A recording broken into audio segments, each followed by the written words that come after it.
Everybody doubts themselves. Everybody second guesses themselves. And I doubted myself and I second guessed myself just as much as any other person. But I'd say the difference is no matter what, I knew that I needed to be moving out of my current situation. I went to an event. At that event, I had an epiphany. I created a new vision of myself. And what happened is every day I went to work after that event. Every day I went to work, I felt like I was living an alternative life. Because in my mind, I already had a new vision for myself already created. And that new vision of myself was that I was free. So every day I went into work, I felt in limbo and I didn't feel like I belonged there. I don't know if you've ever felt like you don't belong somewhere, but for me, that was every single day.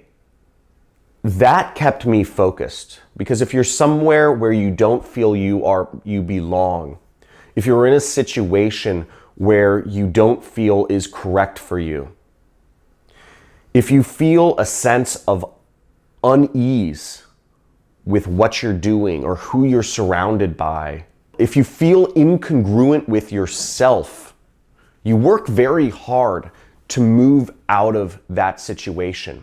It's like if you're wearing a piece of clothing that's not you. You feel awkward, and you feel like people are looking at you awkward, and you feel like you don't belong in that shirt or that jacket, and you feel that need to get it off. That's what I felt. That's what I felt every day I went to work. It was incredibly uncomfortable. It wasn't just a momentary feeling. It was pervasive. There wasn't really an option. I started noticing that my doubts and my second guessing were my brain playing tricks on me. And I stopped taking them seriously. I realized that my own doubts and that my second guesses were not my own. That those doubts that bubbled up in my brain, those second guesses about my direction, those were actually what society wanted me to think.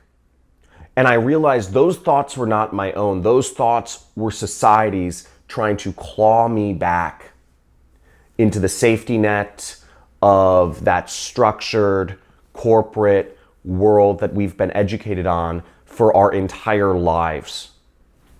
And once I realized that those doubts were not my own, but they had been educated into my brain by my friends, by my family, by my teachers, I started realizing that I had to move beyond them. And I did.